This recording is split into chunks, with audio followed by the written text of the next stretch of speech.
Celebrating the connection with our pets. This is Animal Radio, featuring your dream team. Veterinarian Dr. Debbie White, dog trainer Alan Cable, groomer Joey Villani, communicator Joy Turner, and here are your hosts, Hal Abrams and Judy Francis. And your whole dream team is here, even Joey Villani. He is back this week, and he is live from Hershey, Pennsylvania, where he's some big grooming expo, and I guess he's up for some kind of award. What's the deal, man? I am in Hershey, PA at Groom Expo, and I'm eating chocolate as we speak. I hate to tell you. I was going to say, you got to bring some back. You know what? I'm going to bring, there's a 5-pound Hershey bar that I'm going to bring back to you guys. Okay, as long as it don't melt on the plane or I don't eat it. Okay. But I'm up for an award. I'm up for Contest Grooming Judge of the Year. Okay. Contest Grooming Judge of the Year. Just so you know, though, I'm the Susan Lucci of the industry because this will be either my 6th or 7th nomination, and I haven't won it. So I'm you know what? I put out a lot of bribes because being an Italian from New Jersey, we know how to do that, you know. So I put a lot of bribes out, so hopefully I'll win it. Well, Susan eventually won one, didn't she? Yes, eventually. If I have to wait as long as her, forget about it. What about your other nomination you're not even talking about, the one for the Amish beard grooming? Yeah, so no, we had the Amish beard competition just a little while ago. and this woman, you got to see the woman that won it. Oh, boy. Beauty. It's going to be one of those shows, I have a feeling, today. We're talking to... Who are we talking to? Oh, we're talking to Gina Davis, the actress Gina Davis is going to be on? Hal. Yes. Gina Dial. Gina Dial. Yes, that's okay. not Is she an Gina actress? Davis. No. She's with John Paul Penn. This whole week, I thought Gina Davis was going to be on the show. Sorry, I was all Hal. excited. I'm wearing this today. You're wearing a clean T-shirt? Yep. I met this woman. at one of our shows, and she's cute. I got to tell you that right now. So okay, well, we're going to talk to her anyway because it's right here on the script. So does she have Gina Davis eyes? She has Gina Davis eyes. Betty I don't Davis know. eyes. I've never got that far. If you know what I'm saying. Oh. Yeah, Joni starts scanning from the bottom up. Also, we're going to talk to a lady who's done a little research on the top pet songs that were written by owners, musician owners, Well, like pets that inspired these pets songs. that inspired. Top 10 pets that inspired some really great songs. Oh, good. I guess that's exactly what it says up there on the board. I just couldn't read that far. And Most prepared host in radio, I really ladies and am. gentlemen. I really am.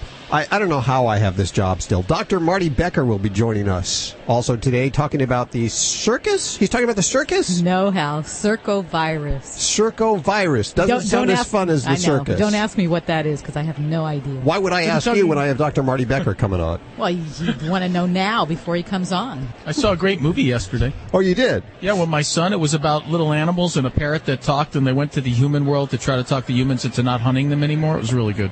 Oh. All right, what the heck with you all? New Yorkers, look at this. This is exciting news out of New York. New York regulations will now allow New York animal lovers to spend eternity with their pets. Great news. Officials have finalized rules allowing pet cemeteries to accept the cremated remains of humans. I think that's beautiful. awesome. That's a long time coming. Let me tell you that right now. I want to be buried in a pet cemetery. Wait, hold on. Yes. Well, I'll have to hold on. We've lost Joey. And Lost him. I can't wait. What kind of tease is that? Oh, here he is. Here he is. He's back. I have nothing to say. I just want to know if I could be buried within the pet cemetery. It'd be a lot cheaper. It is a lot cheaper, That's except all. here's the That's deal. all. The cemeteries can do this as long as they don't charge a fee for it and they don't advertise human burial services. Now, of course, New York put a halt to human burials at pet cemeteries in 2011. They get in the way of all the fun. I all know, the they time. really do. No. But this is very exciting news from New York. It's about time. I'm very. Oh, Mayor Bloomberg has just made Joey Villani illegal. For years, I've said I've always wanted to be cremated, and I want to be in a pet cemetery. I am not that way. I think that land is very valuable, and I don't think that even if you're cremated, that we ought to, I hate to say wasteland, but I think to return to the earth in some other way, like Ellen was saying, Sprinkle me. Sprinkle me on top of nature. Yeah, that's what I mean. I don't want to be buried there. I want to be sprinkled. I guess I should make that okay. clear. Sprinkled, yes. Sprinkled over the ground, Okay. yes. I'm with you. Yeah, I want to be sprinkled. Yeah, I want to be sprinkled on top of a mountain. I want to be sprinkled on ski lifts. It's death talk on Animal Radio. It's freaky when you think about it. Isn't it freaky to be put in the ground in a box? No I mean, way. That I just can't. freaks me out. Me too. I can't even comprehend. Don't ever I know. even think about doing that to me. No. Yeah, That's my dad is like, Yep, that's not gonna kooky happen. that you want to be cremated. And I'm like, no, you're kooky. You're Yeah. crazy, man. Well, you know, You're that's going what they- down there in a suit? I'm going to make a list of people I don't like, and I want myself sprinkled in their coffee.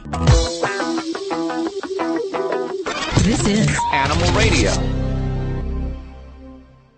Celebrating the connection with our pets. This is Animal Radio, featuring your dream team. Veterinarian Dr. Debbie White, dog trainer Alan Cable, groomer Joey Villani, communicator Joy Turner, and here are your hosts, Hal Abrams and Judy Francis. A big show for you today. This hour, I understand Gina Davis is going to be on, and while Judy, who books the show and is the producer, keeps correcting me. I'm done correcting you, Hal. Yeah, it's Gina Davis. She's a hottie. I'll tell you that right now. And we're very excited about that. Also, Dr. Marty Becker, kind of an emergency. He wanted to get on the show today to talk about the circus, and I guess it might be in town or something. Yeah, really big circus, Hal. So, maybe it's a flea circus. I don't know. A virus. Oh, the Circovirus. It's a virus. So this is serious stuff, is what you're saying, Doc. It is. It is. And it's up and coming. It's on the veterinary radar across the country. So Gina Davis and the Circovirus on the show today, and we head to... Is this Gina Davis? I'm Gina Whitaker. Oh, hi, Gina. How are you doing? This is a different Gina. It's that Gina show today. Good. What's going on with you? Well, I am not a regular listener to your show because I do not have pets. However, I did hear the show last week, and my son and his girlfriend are about to drive across the country in a moving truck with a cat. And I thought maybe the veterinarian could give me some advice to give them. His girlfriend is concerned that there won't be enough space in the cat carrier at her feet in the cab of this truck, and just don't know how to approach that. So I thought maybe I could get some advice. Well, since you're new, I'll introduce you to Dr. Debbie right over here. Thank you for your call, because this is a really good question. And a lot of people do think that it's kinder to let a cat run loose in a car. And I will tell you that is completely false, and it's also dangerous. Mm-hmm. So for safety and a decreased anxiety for cats during travel, it is best to keep them kennel confined. So we want the kennel to be large enough for a kitty to move around. And depending on what your travel time is going to be, there's a couple scenarios what I usually recommend to folks. 2,000 miles, so it's probably going to be about 5 days or 4 days. And are they driving straight through, or are they stopping for nights? Well, they have to stop for nights. I mean, they can't drive 24 hours a day, but I imagine there'll be 1 or 2 or 3 stops. Okay, perfect. Because that's what kind of differs on how we advise how a cat might travel and what kind of environment we want for them. Mm-hmm. So as long as we're stopping at night, the honest truth is that cats in a vehicle traveling for 12 hours, 8 to 12 hours a day are really not going to do a whole lot. So you don't have to have a wide, large area for them to play, to do things. I like to have a large enough kennel to have a small litter pan and a water, and if you want, if they're not prone to motion sickness, that we can give a food bowl.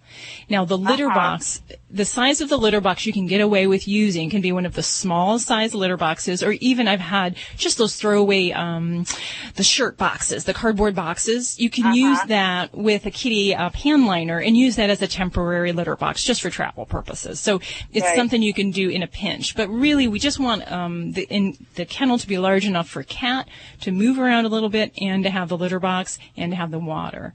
Okay. And so the goal is that Kitty's going to do most of our stuff at night when we're stopping. And it's just, unless you've got a really well-adjusted cat, they're just not going to do a whole lot. They're going to want to lay down, they're going to hide, they're going to sleep, and just really not do a whole lot. So a hide area, so if you have like a little cozy that they can hide in, or even just a cardboard box that you can kind of put in there, gives them a little visual security.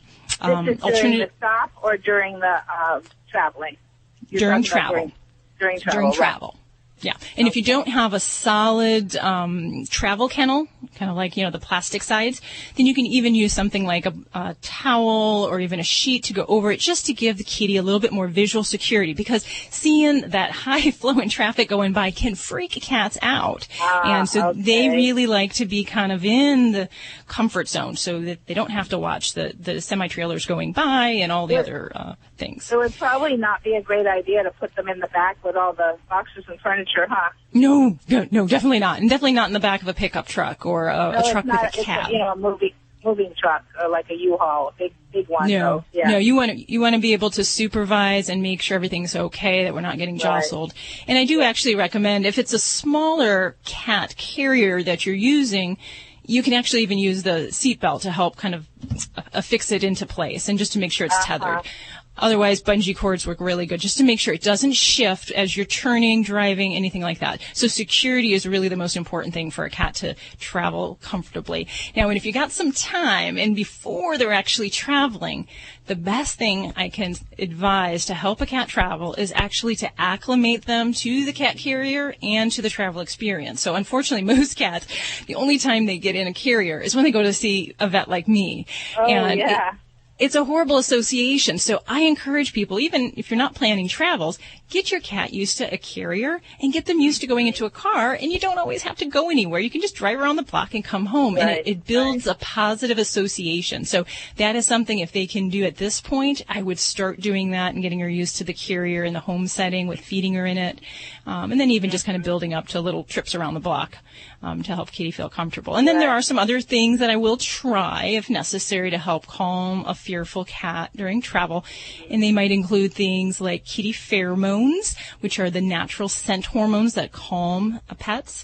I'll often also use dilute lavender oil, and we can put that on the kitty's bedding or in the environment, and it's kind of a natural way to help a pet calm, and works for people too, helps you as a sleep aid and all that kind of stuff.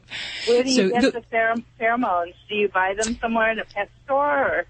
Yeah, you can check that out at a local pet store or a veterinary office, and you'll be able to find a variety of different products in that realm. Okay, great. Well, that's all very helpful, and I will relay these things to the kids, and thanks for those suggestions. I so appreciate it.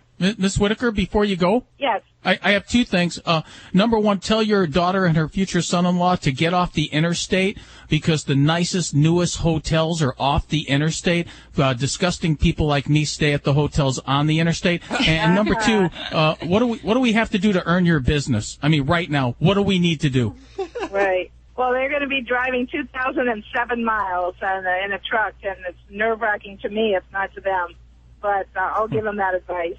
Well, thanks for your call, Gina. We appreciate it, and hopefully you'll be listening again. I think that's what you mean by the kind of business you want to earn there, Alan, is it? Yes, I would like to earn her business at this moment. What do we need to do to make her a regular? I think playing some of the pet-related songs, like Shannon.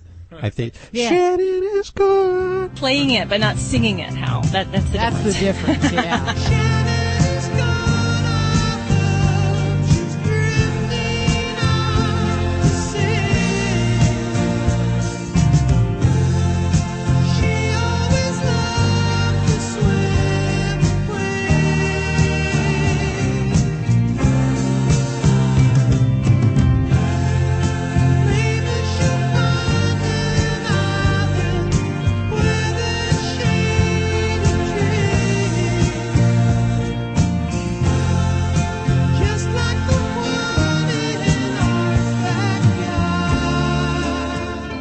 Dogs or cats, horse or emu, animals are people too. In Germany, police say a woman attempting to make manure stink bombs with stockings slipped into a manure tank and fled the scene naked. 2 women entered a farm in the northern village of Eberholzen and started filling up stockings with manure. A police spokesman reported one of them slipped into the manure tank right into the cow muck. The other one helped her out. We found their clothes in a field. One seems to have run off completely naked, the other in her underwear. Police said it was unclear what the women had intended to do with the manure bombs, adding the women can get their clothes back from the local police station, unwashed. Now that stinks. I'm Britt Savage for Animal Radio. Animals are people too. Animal Radio. What dog food is specifically designed to reduce the risk of cancer, settle digestive upsets, reduce scratching and shedding? Canine Caviar. What dog food reduces red tear stains and hot spots? Canine Caviar. What dog food has probiotics that reduce the chance of soft stools and have a higher calorie count for better nutrient absorption? Canine Caviar. So what are you feeding your dog? If you didn't answer Canine Caviar, visit caninecaviar.com today and get your pet started on a longer, healthier life. Fido Friendly Magazine presents the 5th annual month-long pet adoption tour, Get Your Licks on Route 66. Sponsored by Ford and Animal Radio, with accommodations provided by Kimpton Hotels. And special thanks to car app sponsor Stella & Chewy's and our safety sponsor TAG. the GPS Pet Tracker. This life-saving tour travels from LA to Chicago, supporting adoption events. Log on to FidoFriendly.com to find out where the tour stops in a city near you and join the Get Your Licks on Route 66 Pet Adoption Tour, saving lives one shelter at a time. Imagine if part of your job was to enjoy your favorite beer. Ah, delicious. Just about every day, our founder, Jim Cook, enjoys his favorite, Sam Adams Boston Lager. Why? To make sure it tastes as good as that first batch he brewed in his kitchen. Smooth yet flavorful, with a deep amber color and a head so thick you can float a bottle cap on it. In fact, every batch of Boston Lager is tasted over 100 times before it leaves our brewery. So if we haven't tasted it, neither will you. Cheers, man. Cheers. Sam Adams Boston Lager. Boston Beer Company, Boston, Mass. Save it responsibly. Hey, this is Guy Fieri. Now, when your recipe calls for red peppers, chili powder, garlic, and onions, you got the start of some awesome chili and maybe some heartburn. If that's the case, roll out the Rolaids Liquid. Don't let heartburn keep you from enjoying the things you love. New Rolaids Liquid gets you back in the action fast. Even when your worst heartburn symptoms flare up, Rolaids Liquid dual active formula coats and soothes for rapid relief. New Rolaids Liquid in your choice of mint or cherry. Use as directed. Rolaids? Now that's how you spell relief. You're listening to Animal Radio. Find us at animalradio.com. Log on, learn more. 1-866-405-8405. In just a couple of minutes, we're going to check in with Susan Sims. She's on the Get Your Licks off Route 66. I'm sorry, Get Your Licks on Route 66 tour? Yes. Okay. They're stopping in St. Louis today. I think they'll be there until 4 next week in Chicago and Springfield, Illinois. They're really almost to that side of the country there, where the Route 66 ends. Mm-hmm. If you haven't adopted an animal or had a chance to meet up with them, she'll tell us all about why you should do that pretty soon. Now, very excited about today's show. I'll tell you about, I guess Gina Davis is on the way. Yes. Cool. And it's not Gina Davis, Hal. It really is. It really is. Are you sure that it's not Gina Davis? I'm positive. Because it seems like she would be perfect for this show, yeah? Well, okay, I'll try to get her, but today we're not speaking with her. Okay, well, I do know that Dr. Marty Becker, he's going to be talking about the circus today. No, Hal. Boy, you're just all confused. We got to get him straightened out. I know. I don't know what it is today. He's talking about the Circovirus, Hal. The Circovirus? Yes. Dr. Becker. Hello, friends. How are you doing? What is this? You're not talking about the circus today. Well, here's the thing. This has been on the media a lot, especially in certain parts of the country. It's some kind of a virus that started in Ohio, and it's now spread to some of the neighboring states. And we know how things can spread quickly now. We're so mobile. It just takes a car trip across the country or a pet that had the Circovirus traveling in an airplane to come to another area. But we're not sure. I just want our listeners, to know this among the very first people. But I graduated in 1980, right when parvovirus hit. And I remember at parvovirus, first it started out very small, and then it just blew up, and you saw it from coast to coast. And this is back before the internet, before Google, before Bing. You know, you had to go to your local veterinarian, and people were beating down the doors because it was such a deadly virus.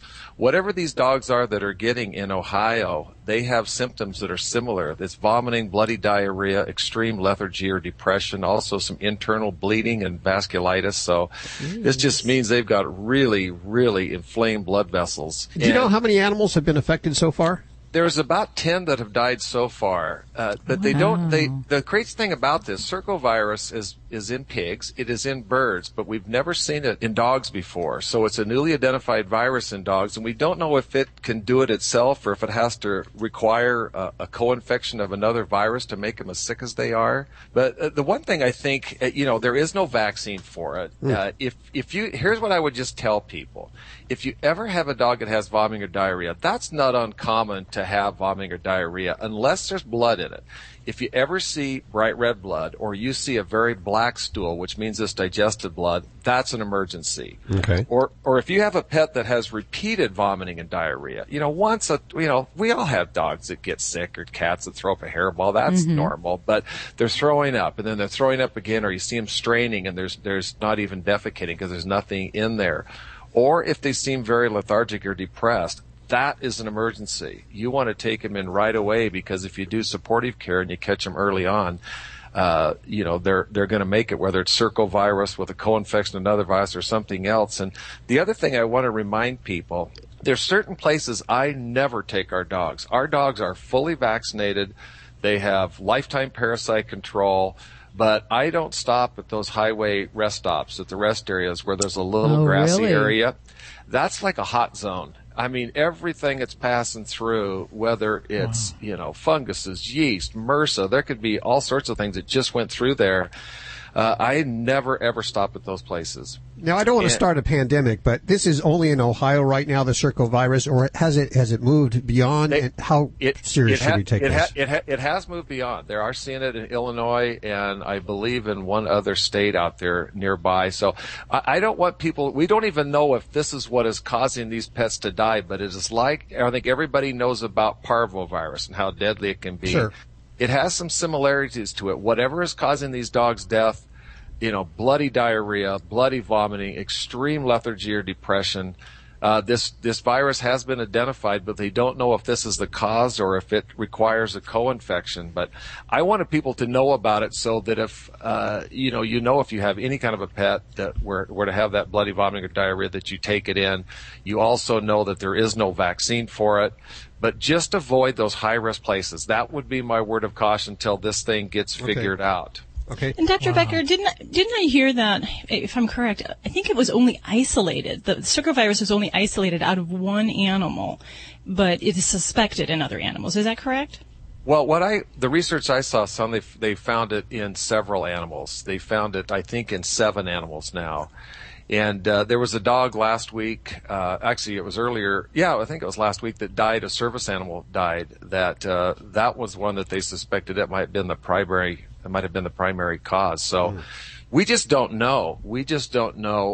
This is a new virus for dogs. We don't know, again, what part it plays in this, but when you're starting to having dogs, and 4 dogs died from one boarding facility, so it is contagious. It is spread with, feces and saliva. But it just makes common sense for everybody. Sometimes people wait not a week too late; they wait a day too late to come in. If you see persistent vomiting or diarrhea, or if you ever see blood, you need to treat it like an emergency and go in. We'll keep you up to date here at Animal Radio, and of course, there's a lot of information that you have sent me. I'm going to post this over at the Animal Radio website at animalradio.com about Circovirus, spelled C-I-R-C-O virus, Circovirus. That is, of course, veterinary correspondent for Animal Radio, Dr. Marty Becker, bringing us the latest news as it happens. Doc, thank you so much. Thank you, friend. 1-866-405-8405. That is messed up. Nothing good comes out of Ohio. I'm telling you that right now. What about the Ohio Players? They had some good songs. They weren't from Ohio. They weren't?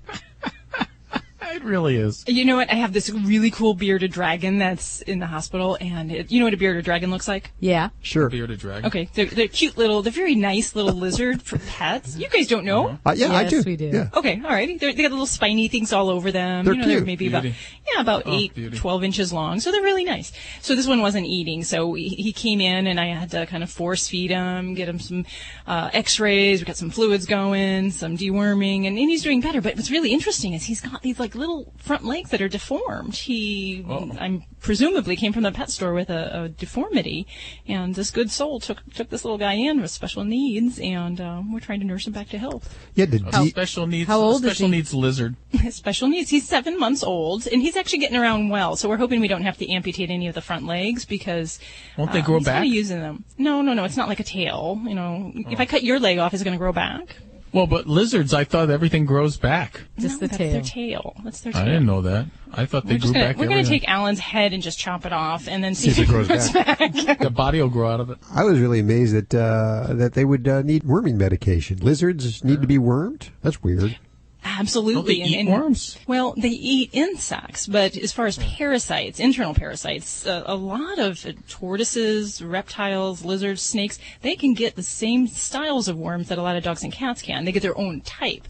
So if you have a reptile that's not eating, you should see a veterinarian because diagnosing that and treating with deworming can sometimes make a big difference for a pet that's not eating. So good to know. I learned so much on this show. Yes, we do. Like the reptiles love you. I mean, like let's put it this way: if you made your reptile as big as you, would it eat you or would it be nice to you? I mean, that's my question. I don't want to have a pet that if a growth ray, the guy on Phineas and Ferb, Dr. Schmalzenpfeffer, if he points the growth ray at the lizard, is the lizard going to be like, oh, that's my guy, I love that guy, or is he going to just chomp me up? No, That's what you know what? There's a lot of animals, and it's a different kind of attention that they give you. But there are many reptiles. I've had folks with tortoises, bearded dragons, you name it, and they actually they interact with the humans in the household. They're just not a caged pet.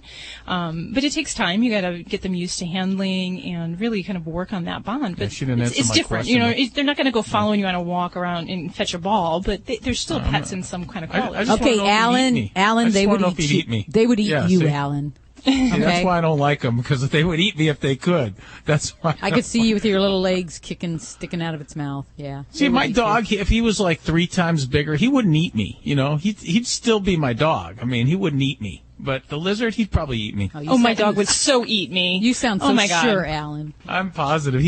That dog worships me. My Labrador would eat just about anything. And we always joke about this. If something happened and we died in a cabin and the dogs were in the cabin with us, he would eat us and no problem. They'd eat your face off first. Right? Yes, yeah, absolutely. That's what they do. So I thought you were going to say Boss would. Oh, no. Boss, I don't think he would. He's not. That's sad. That's sad that your dog would eat you. It isn't sad. You know what it is? I'm honest. It's a circle of life. Sad. If I was dead and my dogs were there, it had nothing else to eat. Oh, yes. Yeah, then my dog would eat me too. But, I mean, he'd wait for me to die. I don't think he'd eat me alive. Well, that's what Debbie said. Yeah. Why don't you put some peanut butter on your face and let's just see? He doesn't like peanut butter. Isn't that weird? It's funny because, he's got his moods. He'll eat that dog food and scarf it down if I play with him. But I'll create a rawhide bone and put some really good chopped meat in there and stuff, and he'll just let it sit there for hours and then he'll chomp it up.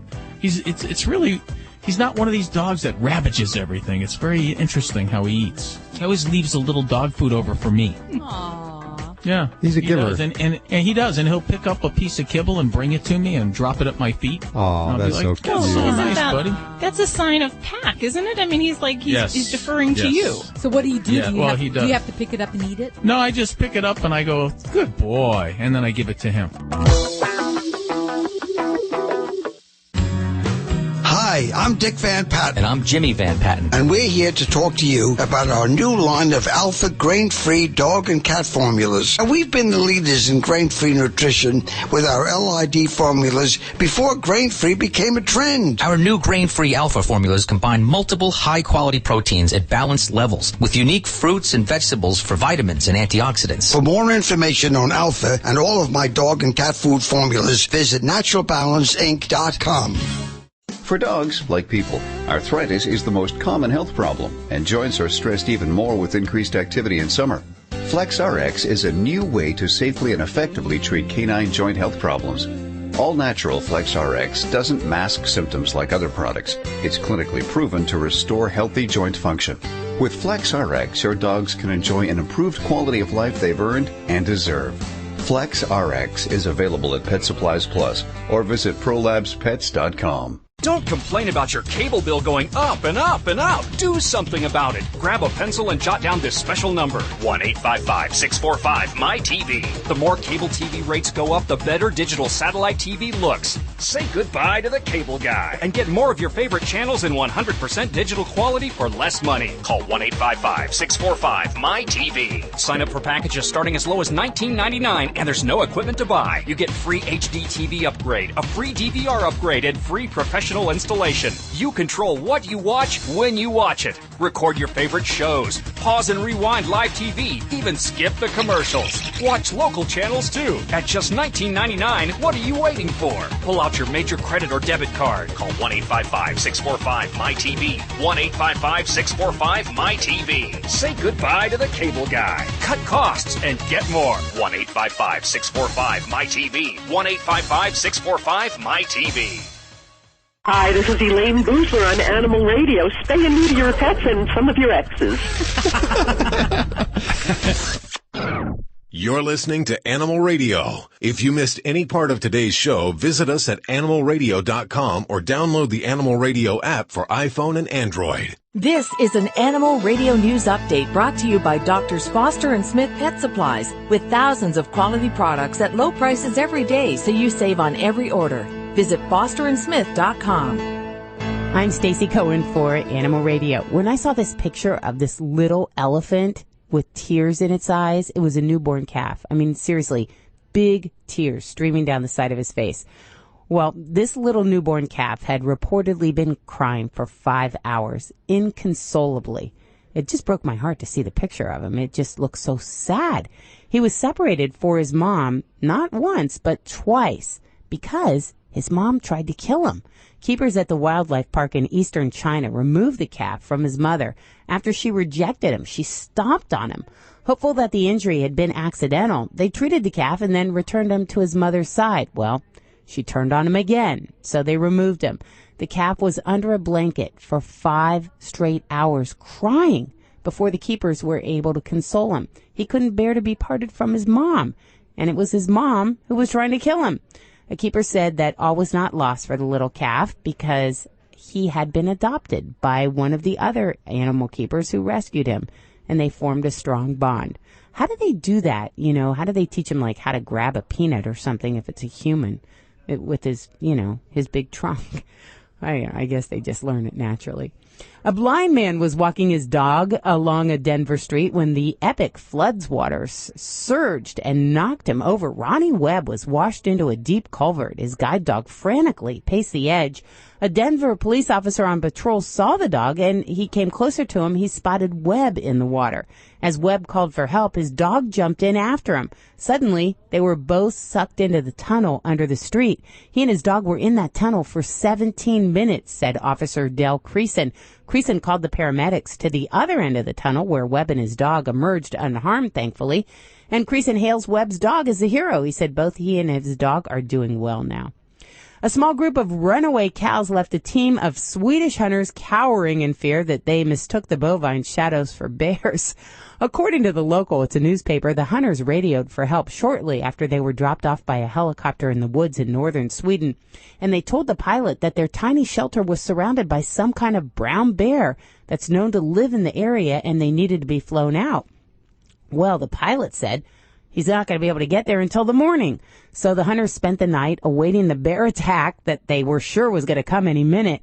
However, when they finally poked their heads out of the shelter in the morning, they found out that the bears were not bears, but lost cows who wandered away from a nearby farm.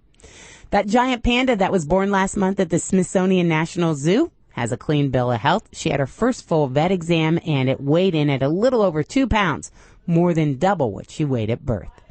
I'm Stacey Cohen. Get more animal breaking news at animalradio.com. This has been an Animal Radio News Update brought to you by Drs. Foster and Smith Pet Supplies. Visit fosterandsmith.com for pet supplies selected by veterinarians with 100% satisfaction guaranteed.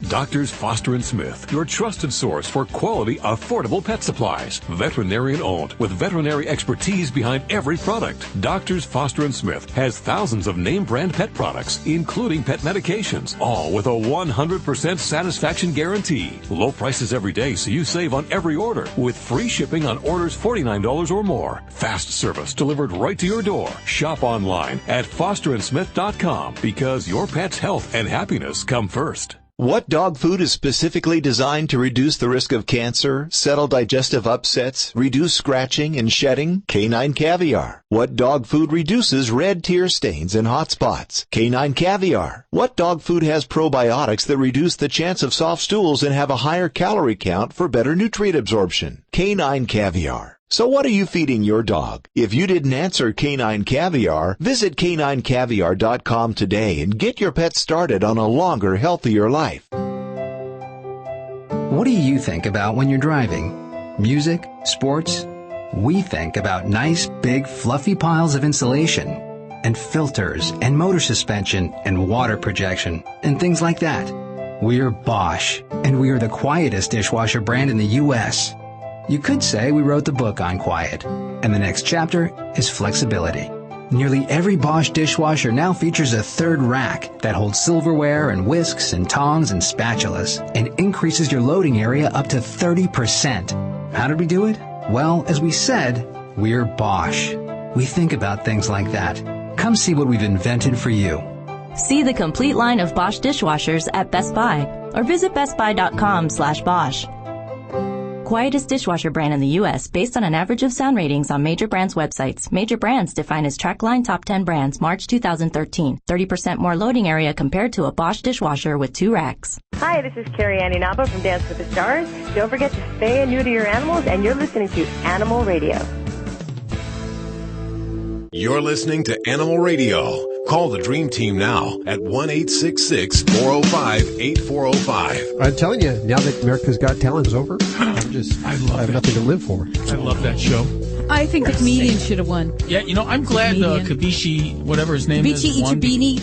I don't know. That his name. guy is unique. He is. He is good. I tried doing that thing on the floor where I bent my knees and went down on my back, but I couldn't get it for days. Down on your bedown. It's new on late night TV, the bedowner. Yeah, Dr. Debbie doesn't watch TV. She doesn't watch that stuff. I have no frame of reference. I don't watch any of that kind of stuff. You don't watch anything? What do you watch on TV? Like, if you turn it on, Dr. Debbie, what do you watch? Like Larva? Or what do you even got turn on the news? The news. I watch the news. I love which is like news. Larva.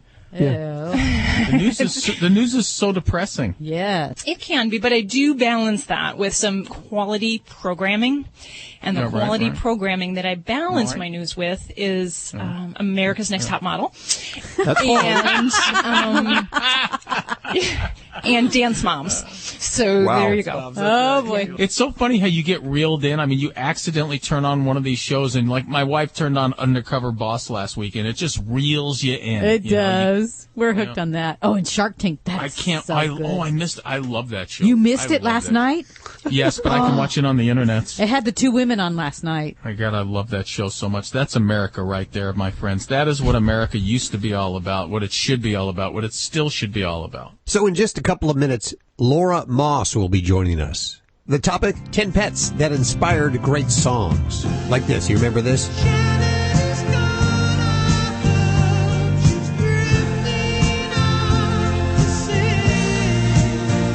That's about a dog? You didn't know that was about a dog? I don't know that. You are you know a lot about music, about the old classic hits. From the 70s. I know nothing today. Yeah. You tell me a group today, I wouldn't know who it was. Yeah, I know the 70s. So this portion of Animal Radio is brought to you by... I was spacing off there just for a second. Yes, you are. I apologize I'm trying to bring you all back. those listeners. This portion of Animal Radio is brought to you by Stella and Chewy's. They have the brand new intro pack, so you can check out which flavor tastes the best for them. The Chewy's Chicken Dinner, the Simply Venison, the Stella Super Beef, or the Duck Duck Goose. $4.99, where Stella and Chewy's is sold. And we go to Allison. Hey, Allison, how are you doing? Good, how are you? Good. What's up in your world? My dog, he gets aggressive when you go to put him in the cage. And I was wondering what I could do. Hey, Allison, it's good to talk to you. Does he ever get aggressive at any other point in time? No. Okay. Tell me the circumstances. Tell me what you're doing right before you try to put him in his crate. Well, it's when we have to go away. Because he's only 15 months old. Do you always put her in the crate only when you go away? For the most part, yes. Okay. All right, so you going away is kind of a trigger, and also your energy when you try to put her in the crate has become a trigger. So when you decide to put her in the crate, you get all tense, and you get anxiety, and you picture in your mind the worst happening, don't you? Yeah. Okay, so you have to change the experience for yourself before you can change it for your pet. The crate has to become something that's pleasurable and fun. And in order to change the behavior of your dog, you have to understand it takes time. It's not something you can change overnight. It's something that might take you a couple of weeks, and it's something that you have to do when you're perfectly calm and when you're home. And the best suggestion I have for you is to actually start to make the crate fun for your dog. And the way to do that is to keep the door open, start putting your dog's favorite toy in the crate. Every time your dog walks into the crate to get the toy, be watching, try to notice it and say, good dog. Also start feeding your dog in the crate. Start putting her food in there, but leave the door open, okay? So every day when you feed, every day when you feed your dog, put the dog food in there and just walk away. And then slowly over time, start closing the door while she's in there calm. The trick is to catch her when she's calm before she gets to that excited, anxious state, and to do it very calmly yourself. Because when a human faces a dog with anxiety, it tells the dog, hey, there's something that's not right here. I should be afraid. I should be anxious too, because you're your dog's leader and teacher. So whenever you're calm, your dog's going to feel calm. And whenever you're anxious, your dog's going to feel anxious. Another tip is to really tire your dog out at least once a day. I mean, exhaust your dog with playing. And that's when you put the treat or the toy inside the crate after playing. And when she goes in there to get it, you go, good girl, good dog. And you just keep doing that. And it's going to be difficult because whenever you decide to leave, you're going to trigger that anxiety in yourself and your dog. So practice putting your dog in the crate about 30 minutes before you leave so that you're not anxious. Do it 30 minutes to an hour before you actually have to leave. And then when she goes in there, tell her she's a good dog and close the door. Don't say goodbye to her when you leave. Don't talk to her. Just leave. And when you come home, don't say anything. Leave her in the crate for 15 minutes before you let her out. Then nonchalantly walk over and let her out of the crate. The key, girlfriend, is to take deep breaths, make yourself calm from the inside out, make the crate a fun place to be for your dog, and you will see she will stop being aggressive. She will actually look forward to going inside the crate. Now, the reason why she is aggressive when you try to put her in there is because it works. When she gets aggressive, you back off, don't you? Yeah. Okay. So when she wins, it's a bad thing, because when she wins against you, she learns that by being aggressive, you're going to fold and walk away. So you've got to learn how to calmly put her in the crate even when she gets a little aggressive. Let her know you're not going to back down. You don't have to hurt her. You don't have to push her. You don't have to, do anything rash. You just have to be firm and calm. You have to be firm and calm. And you have to not back down. But again, if you exhaust her, if you make the crate a pleasurable place, a fun place to be, it's going to start. And if you put her in there way before you have to leave, it's going to become way easier for you. Okay. Does that stuff make sense? Yeah. Well, work on it and recognize that it's not going to happen overnight. It may take a couple of weeks. It might even take a month. Or it might happen quickly. It all depends on you and how calm and relaxed you are when you work with your dog. Remember, try not to talk to your dog, especially when you're putting her in the crate. The only thing you want to say is when she's in there, good dog. Because the more talking you do, the more excited and anxious she's going to get. Oh, okay. All right, good luck. Thank you. Thanks for your call, Allison. 1-866-405-8405. Stacy, what are you working on? Police in Fort Worth, Texas were called to a 78-year-old woman's home. There was some domestic violence. She was shot by her dog. I'll give you the details coming up on Animal Radio News. She had it coming. You're listening to Animal Radio. If you missed any part of today's show, visit us at animalradio.com or download the Animal Radio app for iPhone and Android. Animal Radio is brought to you by Natural Balance Pet Food, the finest food you can buy for the health of your pet. No matter which line of Natural Balance Pet Food you choose, you know it will truly be the food for a lifetime. Visit www.naturalbalance.net to learn more. You mean it's not Gina Davis that we're having on today? I was telling everyone that Gina Davis was going to be on Animal Radio. And now I'm not finding out. It wasn't Gina Davis. It's Gina Dial. Gina Dial. Oh. And she's a hottie, too. Hey, Gina, how are you doing? I'm good. How are you doing? Very good. Gina Davis with John Paul Pett. Gina Dial. Gina Dial. I'm sorry. I got Gina Davis all over my mind today. So Joey's off in Hershey, Pennsylvania here at the Big Grooming Expo. Oh, wow. It sounds like you're having a lot of fun, Joey. Listen, I've been here for 3 days. I've slept 6 hours, so there you go. That'll tell you how much fun we've been having. Groomers party. Yes, they do. We just got over Senior Pet Month for, I guess all over the country it was Senior Pet Month in September. And that was tough because there was a lot of engagements for me, a lot of parties to go to, the Senior Pet balls. Those senior pets really know how to party. They do know how to party, but only when they're healthy. Their teeth are healthy, their body's healthy, and that's why John Paul Pett has the full body paw wipes, the ear wipes, the eye wipes, the teeth wipes, and the gum wipes. Gina, tell us about this whole line that you have, and it's available at Petco. I've seen it in like a box set. We do have box sets available at Petco, and just launched the 3 wipes in the grooming area, in the grooming salon of Petco. So that's where you can find them. And what they are they're 3 wipes, and they make up our at-home regimen for hygiene care.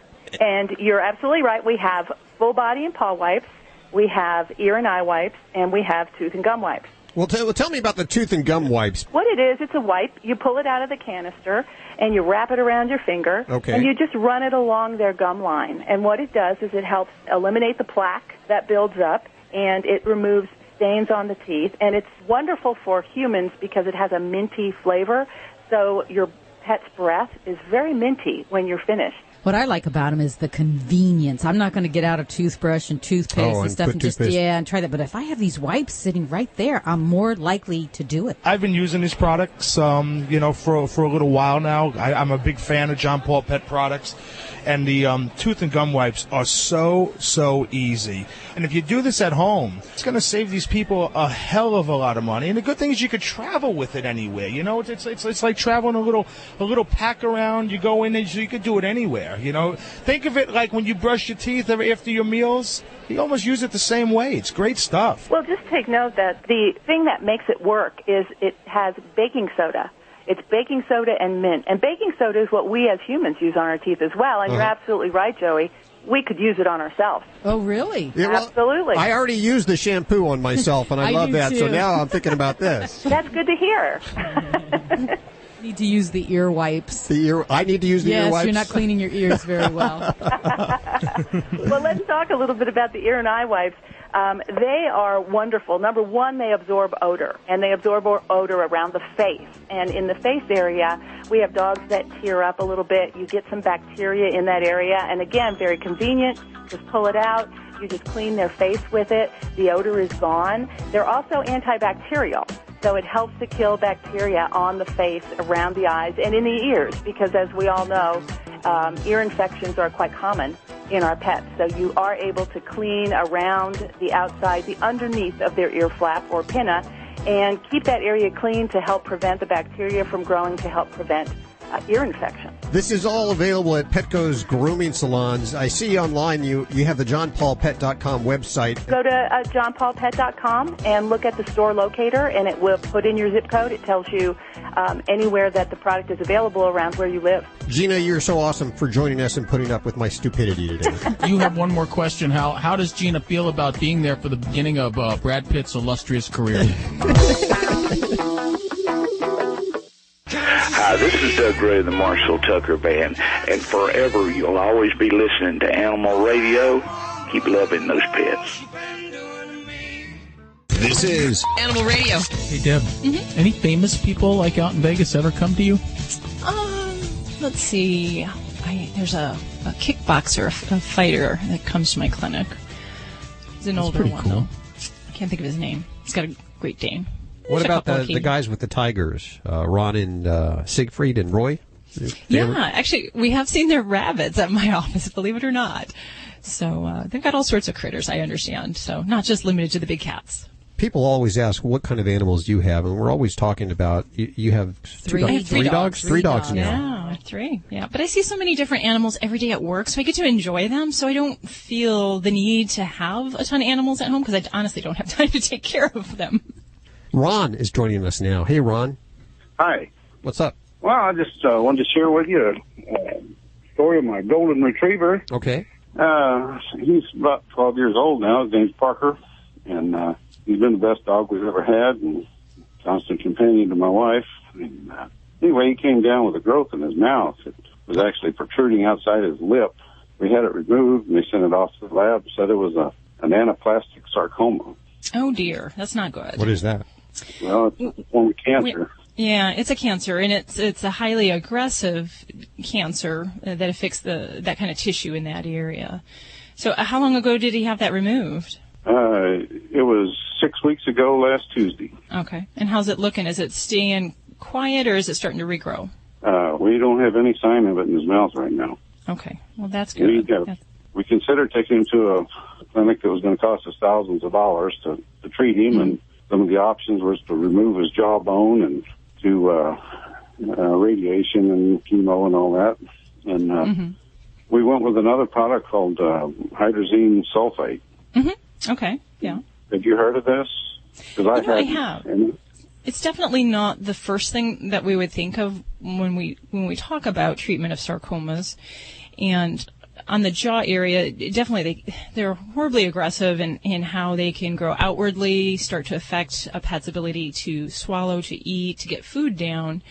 And the challenge is to try to stop that growth and to give us some good quality time. So a lot depends when we're talking about cancer treatments for dogs is what each individual pet owner, what their goals are and how much they want to A, spend and B, go through as far as treatment for their pet.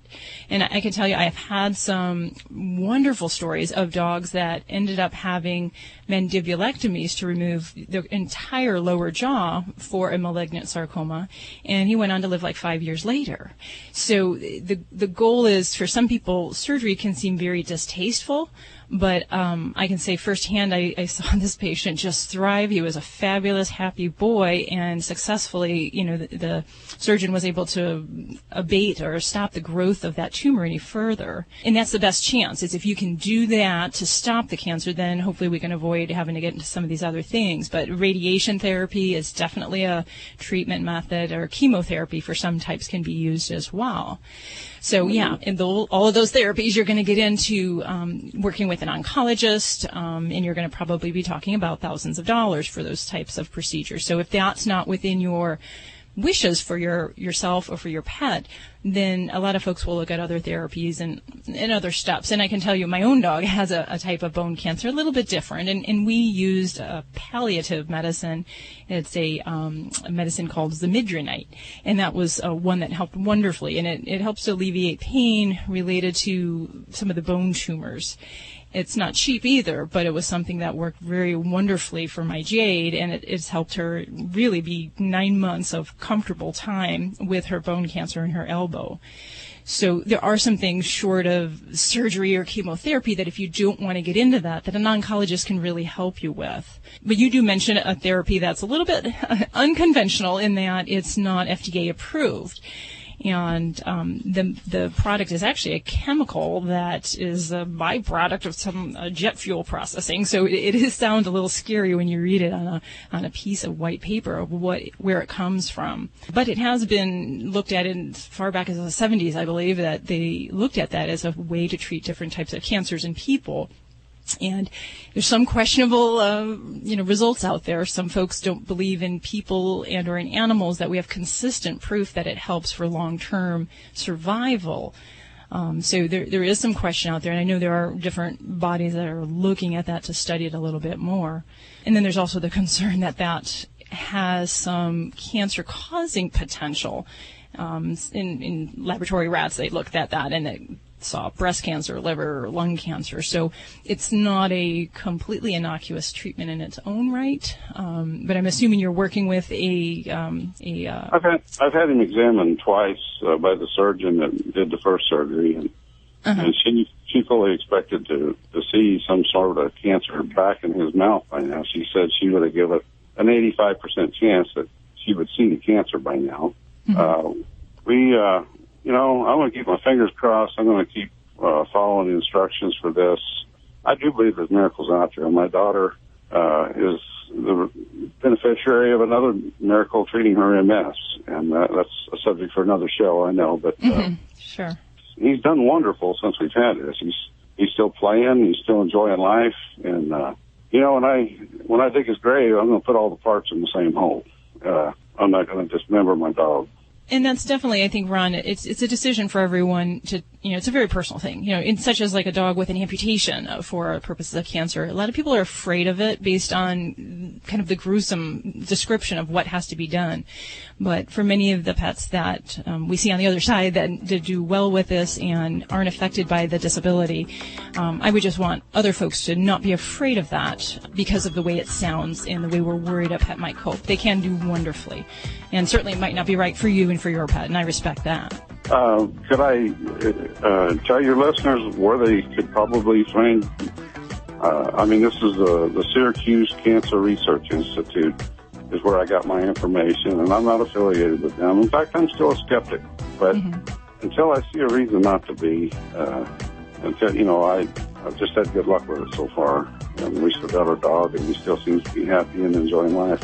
Our prayers are with you. I'm so glad that he seems to be happy, and hopefully he's had a remission that will last. Thanks for taking my call. 1-866-405-8405, toll free.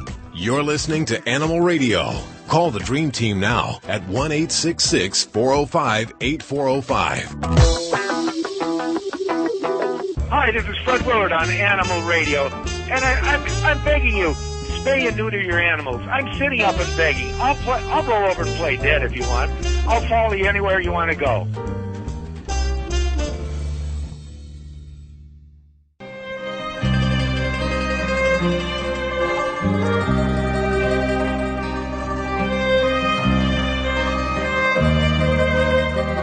This portion of Animal Radio is brought to you by FlexRx. Like people, as dogs get older, arthritis really is the most common problem that they face, and FlexRx doesn't just mask those symptoms, it restores natural joint function.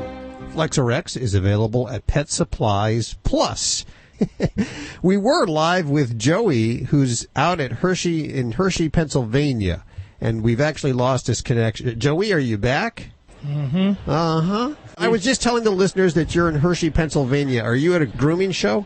I'm at a grooming show. I'm at a very busy one, and just so everyone knows, I'm up for an award tonight. Okay? Wow! We got our Emmys or Grammys, whatever you want to call it. I'm up for Grooming Contest Judge of the Year, so that's why I'm out here, to get my award and to trash talk to all those other judges that I'm the best. Okay, but no, it's a fabulous show. Real busy. Great time. Are there people watching you do your show from there? Yes. Okay. I have a crowd around me. Okay. I have a crowd around me, wondering why do I got a mic and headsets on, sitting in a booth there, because I'm doing it right from the show floor. They can't hear me, can they? No, they can't hear you. But okay. Hey, Hal says hi, guys, from Animal Radio. Make a funny face. How if I scratch my butt? Well, from Hershey, Pennsylvania, it's the Dog Father's Tip of the Week, ladies and gentlemen.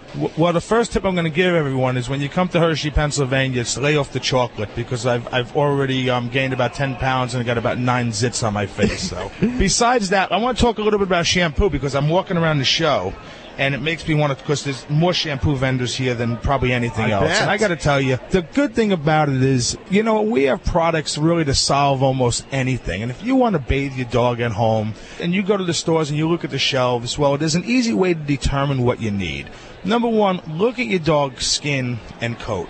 If the skin and coat, you don't see any dandruff, you don't see any dullness, and you don't see anything that looks like black pepper in the coat, well, your dog's a perfect candidate for just some regular good old shampoo. Okay. Now, what I recommend is don't use anything that's heavily fragranced, especially if you haven't used it before, because pet skin is a lot more sensitive than ours, because, listen, we're showering all the time. We're using all kinds of chemicals. So, honestly, our skin is a little bit more used to all the chemicals out there. Use something either fragrance-free or a light fragrance, okay? And try that. Use it by the directions.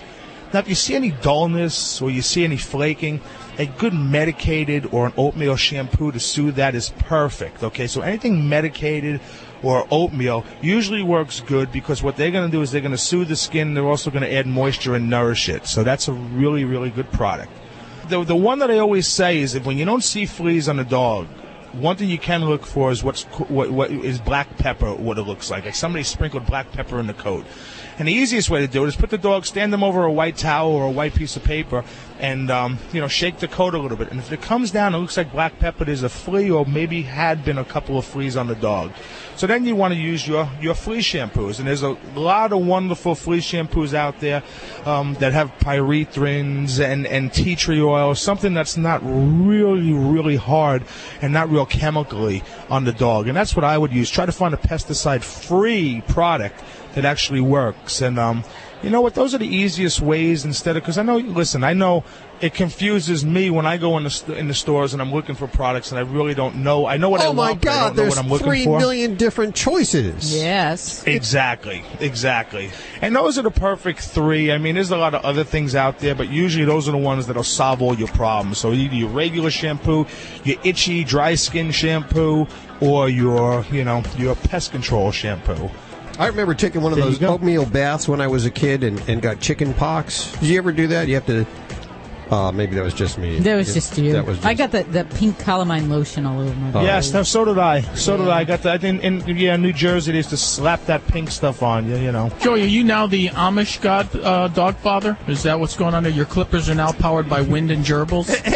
Yes. You know what? It's funny because there's a big Amish community out here, big time. So, wind and gerbils work good, okay? There you go, Joey Villani. He's checking in from Hershey, Pennsylvania. I think we actually lost his connection again just in time there. I think so. But we'll be speaking to him in just a couple of minutes again from Hershey, Pennsylvania, where I guess that's where Hershey is, and a big grooming expo that he's at. We'll head back to the phones next.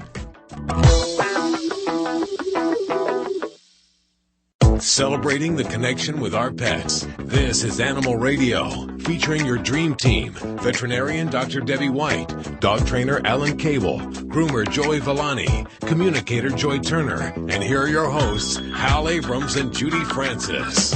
I got to tell you, it's pretty noisy in the background there. For groomers, that sounds like they know how to party. They do. This is a busy show. There's probably about 5,000 people at this show right now, and it's busy. Hey, do they have an intoxicated groomer competition award? Yeah, after 6 o'clock. It's from 6 to about 2 in the morning. It's the intoxicated groomer competition. Just don't bring your dogs here.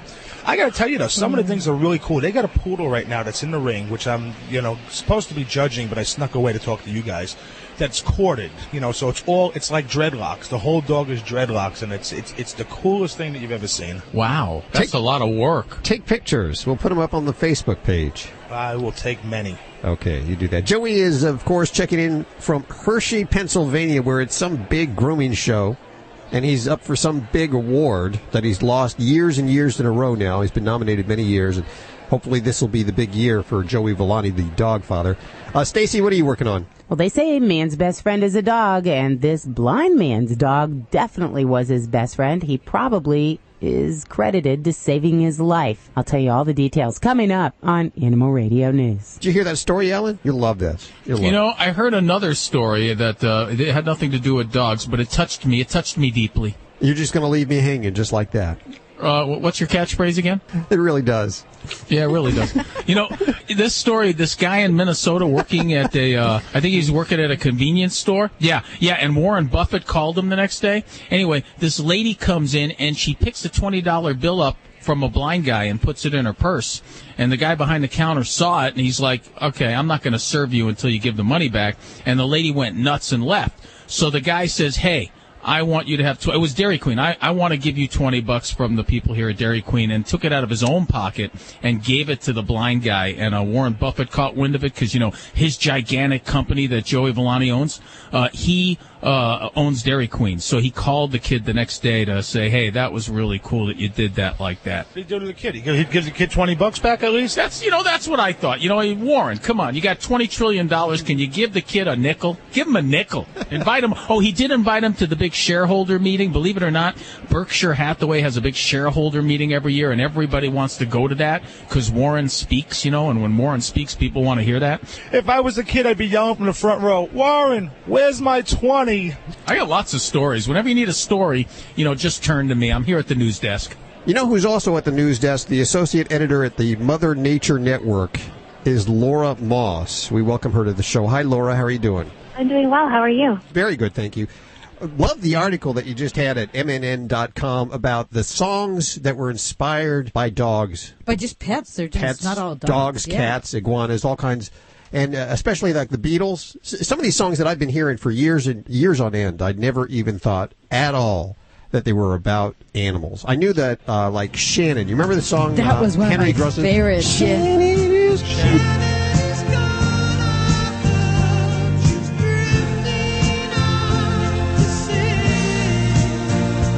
You remember that? Yeah. That I knew was about a dog. I knew that one. That was the only one I really knew. But there are some that you've uncovered. Tell us. Well, the story kind of got started when I read an article about how Martha, My Dear by the Beatles was actually inspired by Paul McCartney's dog. And a lot of people had assumed it was about a longtime love interest of his, but he put those rumors to rest and told everyone that it was actually about his dog, and he assured them that the relationship was purely platonic. And so from there, I started looking in to see what other songs that I had or had not heard were inspired by cats or dogs or other pets. and I was surprised that it was out there. I think one of my favorites as a big Queen fan was Freddie Mercury. I had no idea he was such a fan of, he was a big cat guy. And he actually dedicated his first solo album to cat lovers everywhere. And on the Queen album Innuendo, he has a song dedicated to his cat named Delilah. And it's called Delilah, and it's clearly about a cat. It's a good listen. Didn't he used to call home when he was on tour and talk to his cats over the answering machine? Yes, he used to call and talk to them. He even had, I think he even had portraits commissioned to be painted of his cat. He loved his cats. You know, when I talk like Jimi Hendrix, I say he had a bunch of cats. Judy always looks at me like I'm right, pulling. Hal. These rock stars, they love these animals. I'm telling you, Queen, not only Freddie Mercury, but Brian May, the guitarist, didn't he like cats too? Yes, he had a song. I'm trying to remember the name of it, that was dedicated to his cat after she passed away. I think I have it right. It was called All Dead, All Dead. Oh, yeah. And just coming to terms with the death of his childhood cat. Who else? There was also, in addition to Shannon, Norah Jones had Man of the Hour, which is a very, very cute song that she dedicates to her dog about how she may never be able to shower with him and he'll never cook her breakfast, but he'll also never make her cry, and which I think was very sweet. And let's see, who else do we have? What about Elvis, the king? Elvis covered a song called Old Shep, which was, I think, originally written in the 30s, and several artists covered it, but his version was by far the most famous one. What about, Cat Stevens? Yes, Cat Stevens. I think it was one of his first hit singles was I Love My Dog, which is a really cute song from the 60s. And one of the most creative ones I found was actually by a band called Pinback, and it's about a goldfish, which was the only non-cat or dog song that I came across, which was pretty funny. A lot of people kind of thought it wasn't about a goldfish, but it was just too obvious, and they finally had to come clean and say, no, this was really about a fish that we had that passed away, I think in 2002, but the whole song is about a fish. Yeah. How did you do all your research? A few times I would hear stories that I thought were, the goldfish story. It was hard to believe it was really about a goldfish, so I tracked down the band's website, and they actually made a statement saying, no, this song was about a goldfish. And so it was just a whole lot of internet research, a few calls just to verify that these songs, because some of them can be interpreted as just love songs. Exactly. But it's love for pets. It wasn't romantic love, and it was, very sweet that they wanted to kind of memorialize their pets in that way. The website where we can read the article is mnn.com, as in mothernaturenetwork.com. That's correct. mnn.com. Look for the article from Laura Moss, 10 Pets That Inspired Great Songs. We appreciate you spending time with us today. Oh, thank you. It was great to talk to you. Yes, go ahead, sir. That was Laura Gina Davis Moss. And speaking of rough jobs, I see that you might have gotten in it with a cat today, it looks like, maybe? Yeah, well, it was really quite the interesting. I've never seen this in all my years of practice, and it's been like 18 years. So it was the coolest thing. So not cool for Katie. Katie came in and was drooling, wasn't eating and drinking, and just really frustrated and rubbing at his face. And I just examined him. He's this gorgeous Persian with nicely groomed hair. It goes to the groomer every 4 weeks, very well kept. And he had some hair from his jaw, about 3 inches to 4 inches in length, that was kind of rolled like in a mat, and it was actually in his mouth, stuck down his throat, past the base of his tongue. He was choking on his own mat? Yes, and he's not matted. That's what the crazy thing is. There's not a mat on this cat anywhere. So, I kind of equated it to like when I was a kid and I had pigtails, and I take my pigtail and suck on it. And I thought, oh my goodness, maybe this cat was grooming himself and got his fur in his... How this happened, I have no idea.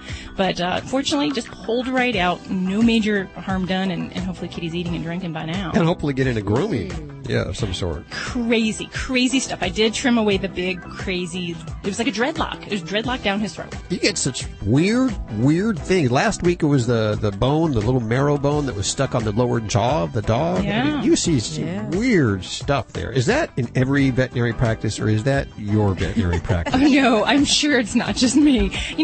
Dogs and cats do the darndest thing. And I think that's what, we always have to be aware of, is you can't anticipate the unexpected with pets. Dr. Debbie, there she is. And if you're heading through Vegas, you need a veterinarian, check her out, Lone Mountain Animal Hospital. Yeah. And of course her books, Yorkshire Terrier, Shih Tzus, Pugs, Mini Schnauzers, How to Be Your Dog's Best Friend. We are so proud to have her on Animal Radio. Hey, Hey, it's Guy Fieri, and before the game, it's all about the tailgating. Burgers, sausage and peppers, onions, hot wings, you name it. But come game time, if you got yourself a whole bunch of heartburn, roll out the Rolaids. Don't let heartburn keep you from enjoying the things you love. Rolaids gets you back in the action fast. Its dual-active formula neutralizes more acid than Tums. For indigestion and heartburn, get rapid relief with Rolaids. Rolaids? Now that's how you spell relief. Use as directed. Acid neutralization may not correlate with symptom relief. Don't you just hate paying for things you don't need? Well, I do. And that's why I'm here to tell you about PennyBackup.com. We all know about those big companies that allow us to back up our computer files to a safe place on the web, and that's great. What makes me crazy is that they make me pay for gigabytes of storage that I don't need. PennyBackup.com is here to the rescue. Same features, same data protection, same services, but you pay only 8.9 cents per gigabyte used. That's less than a dime per gigabyte. Save money, lose nothing along the way. Go to PennyBackup.com. This is a referral service. Calls will be routed to an independent referral insurance agency. Do you know the number one cause of bankruptcy? No, it's not losing your job or running up credit card debt. It's not even divorce. It's medical costs. If you and your family don't have health insurance, just one serious illness or accident could be financially devastating. But now there's good news, really good news. A health insurance hotline has been established to provide health insurance for all Americans, even uninsured Americans with pre-existing conditions. Now anyone can get health insurance even if you have a pre-existing medical condition. I repeat, now anyone can get health insurance coverage. Call now for a free no-obligation quote on affordable health plans available to you. Again, this is a free hotline for anyone, even if you have pre-existing conditions. Protect you and your family from sudden unexpected medical costs. Call the free health insurance hotline right now at 1-800-838-5562. That's 1-800-838-5562. Call 1-800-838-5562. Hi, this is Emmylou Harris on Animal Radio. Please spay and neuter your pet. You're listening to Animal Radio. Find us at animalradio.com. Log on, learn more.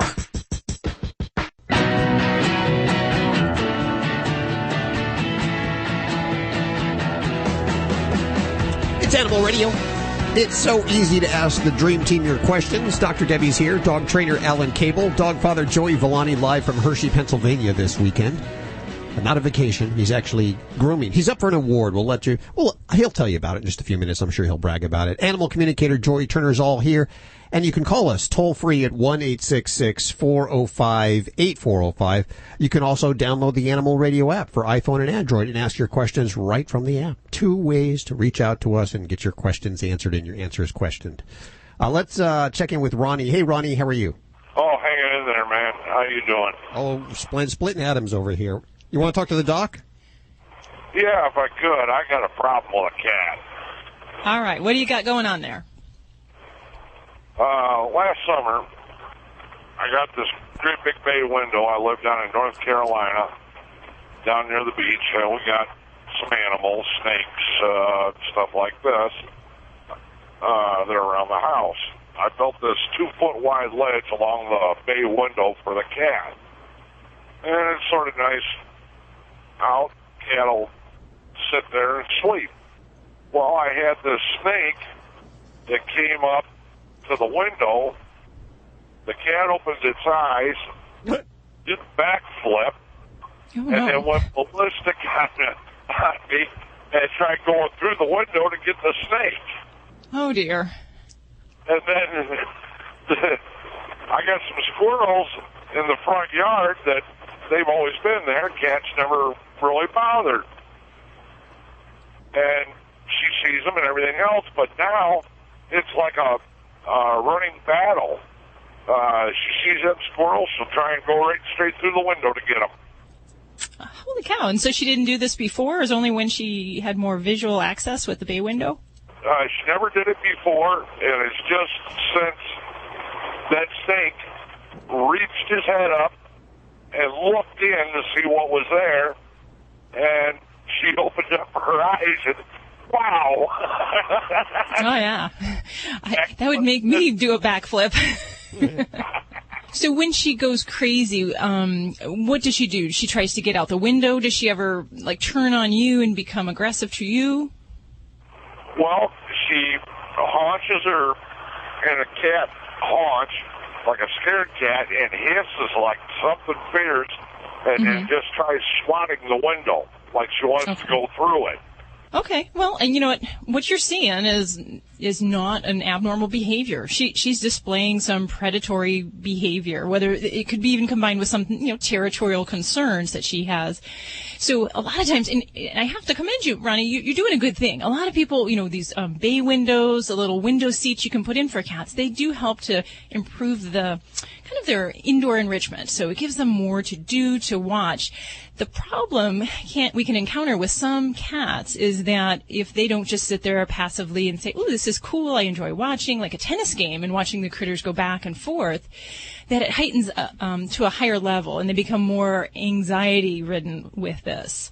And I think for you, that's what you need to decide. If for you this is a problem, and if you feel that it is unhealthy in the way your cat's behaving, because I can tell you how to fix it, but if you don't think it's really a problem, then my recommendations you may not want to follow through on. Because the number one thing that we would do is actually to block access to these areas, because the more that she sees these creatures, it further stimulates her to react in that same way. So we need to just kind of quiet things down and block her access to that. And that may be something as simple as closing doors, blinds. Sometimes I'll put down scat mats or even just double-sided sticky tape so the kitty doesn't want to go in that area. But that's really going to be the first part of things. And from there, it depends whether or not we have more problems. So say she was getting so worked up that she actually kind of bites you, or if you try to remove her from the area, she turns towards you in an aggressive means. That can happen, and that can escalate for a cat that's just kind of freaked out and anxious by seeing these little predatory critters outside. That can get worse. So you can decide if you want to make steps to curb this at this point, and if so, the focus is we just need to get her away from that stimulation.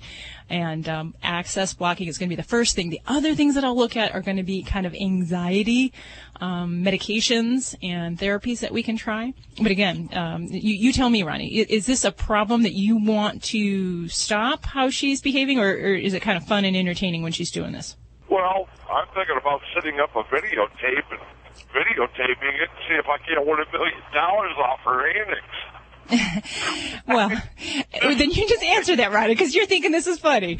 And it certainly sounds, interesting and funny. But, my concern is that if this goes up a notch in her anxiety level, that it could be an unhealthy pastime for her. And I think that's what you really got to decide if you want to pursue that. But she is not the typical cat. So most cats will sit there and just kind of watch this. And she's a little bit more, I don't want to say hyper, but a little bit more reactive to the predatory stimulation. So you can try doing other things to give her some redirection for this behavior.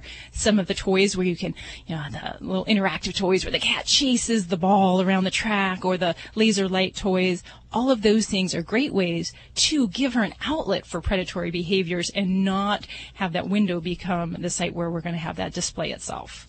What she does do is she chases my 75-pound male collie around the house. They play tag. And if it's all in good fun and nobody's hurt in the process, then that's fine. Dogs and cats can play nicely. But really, I think you have to look at the tone of her mental state, really watch her body language. And if she is anxious and freaked out by this and it's not a fun pastime, then I would encourage you to make those steps and try to stop that. Yeah, because the snake was about 8 foot long. I looked at it. Whoa. Yikes. The head of the snake is almost as big as hers when it looked up into the window. And I can imagine it probably freaked me out, too, if I opened up my eyes and I see a snake tongue through the glass at me. Yeah, I think it probably freaked me out a little, too. Holy cow, yes, absolutely. And you got to be thankful that your cat is safe and sound indoors and not face-to-face with that snake. Yeah, it's a snake that is on my property. It takes care of all the poisonous snakes. It's a black snake. Okay. All right. And I live in an area where there's a lot of water. I get a lot of cottonmouths, copperheads, a lot of poisonous snakes, but this black snake chases them off. So I keep it around the house. It's just the first time that she's seen it. Yeah, well, and obviously it's going to leave an impression because negative experiences do leave a stronger memory for animals than all the good stuff. So, it takes a longer time to extinguish the way that she's going to respond to that sight of a snake or even a squirrel or whatever it might be that she's thinking that's going to be a danger to her, raccoons, whatever it might be. So if you're not real hip on changing this, like I said, you're in control of this, and, we can look at doing some things kind of holistically, like send pheromones that can help to calm her down, but really you're going to need to control that environment. Thanks for your call, Ronnie. I appreciate it. 1-866-405-8405. In just a couple of minutes, we're going to check in with Susan Sims. She's on the Get Your Licks off Route 66. I'm sorry, Get Your Licks on Route 66 tour? Yes. Okay. And that's they're stopping in St. Louis today. I think they'll be there until 4 next week in Chicago and Springfield, Illinois. They're really almost to that side of the country there where the Route 66 ends. Mm-hmm. The world's smallest pony is missing. And police are fearing that it may be in the hands of the mafia. They've got the pony. Not the pony's head, just the pony. Oh, boy. I don't know. Anyway, it's gone, missing. And they don't know where it is, and it's missing in Italy. I'll give you the details coming up on Animal Radio News. You're listening to Animal Radio. Call the Dream Team now at 1-866-405-8405. Dogs or cats, horse or emu, animals are people too. It's pretty common knowledge that some college students have more than studying on their minds. But even with all that monkeying around, you'd think that students at Duke University would be smarter than a monkey. A recent study at Duke pitted 2 female monkeys against 14 college students. Both were asked to solve math problems. They were shown 2 sets of dots on flashcards, which they had to mentally add. The humans were not allowed to count or verbalize as they worked. Surprisingly, the monkeys did about as well as the college students. Their research pointed to the importance of language in helping humans solve more advanced calculations. Now, both teams were paid for their efforts. The college students received $10, and the monkeys, well, they got their favorite drink, Kool-Aid. I'm Britt Savage for Animal Radio. Animals are people too. Animal Radio. Hi, everybody. This is Frankie Avalon, and I love Animal Radio. Keep listening. Go on, sweetie. Jump to Dad. I'm not sure, Daddy. The water's cool. There are moments in life that cause us to hesitate. Jump right here. Okay. Here I come. I got you. Good job. I did it. That was fun. But once we take action, we're really glad that we did. If you're thinking about selling your home, don't hesitate. Interest rates are low and buyers are in the market. Every market's different. Call a Realtor today and visit Realtor.com. Realtors are members of the National Association of Realtors. Wherever you are right now, right this moment, you've never been closer to saving a child. Every minute, malaria claims another life. But donating just $1 provides a life-saving test and treatment for one child in Africa. $1 given, one child saved. We have the tools to ensure no child dies from a mosquito bite. $1 at a time, one child at a time. That's the power of one. Save a life now by donating $1 at peel1.org. Attention parents and grandparents of young children. Gerber Life is accepting applications for their affordable grow-up plan. It's easy to help your child get off to a good financial start for just pennies a day. Free information will be sent to parents and grandparents who call now. Or you can apply right now over the phone if you'd like. The grow-up plan gives your child $10,000 in whole life insurance protection now, then doubles automatically to $20,000 later at no extra cost. Later on, your child can buy more, up to $100,000 in total protection, regardless of their health or job, 10 times the original amount. The Grow Up Plan also builds cash value over time that you can borrow from later. Help give your child a head start for just pennies a day. Don't wait. Call now for free information. For free information or to apply over the phone, call 1-800-372-4043. That's 1-800-372-4043. Call 1-800-372-4043 today. This is an Animal Radio News Update brought to you by Doctors Foster and Smith Pet Supplies, with thousands of quality products at low prices every day so you save on every order. Visit fosterandsmith.com. I'm Stacy Cohen for Animal Radio. You know when your dog goes missing and you chase him out the door and you go, "Here, Tough, here," and your dog comes to you because you have a treat and you whistle, right? Well, you can't whistle and a cow will come. A cow was missing for about 6 months. They finally captured it, according to the Atlanta Journal-Constitution. This fugitive cow was wandering around the woods around major highways near Georgia's Henry and Clayton counties, and in that time, the cow even found its way onto the road. It caused traffic jams. Well, the Georgia Department of Transportation said they were able to corral the cow, and then they tranquilized it. And Department spokeswoman Jill Goldberg said the cow's on its way to a better home now. While it was missing, this wayward cow even had its own Twitter handle. They called it Kevin the Cow. You know what? I know it's hard to catch a cow. One time I was fishing with some friends, and there was this cow. There was a bunch of them. They were over in a pasture, and these guys said to me, "Okay, $5 I'll give you if you can go pet that cow." And I said, "Oh, no problem. I can do it." Well, the cows run away from you when you get close. You can't even get close to them. It's very hard. I lost that bet, by the way. Dogs are supposed to be man's best friend, but one pooch in Fort Worth, Texas is being blamed for shooting its owner. According to the Fort Worth Star-Telegram, the accident occurred at night when this 78-year-old woman was watching TV. Apparently, her dog walked by a shotgun that was at her side. Yeah, it was Ma Kettle that was sitting there. She knocked it over, and when it hit the floor, the gun discharged and struck the woman in her left foot.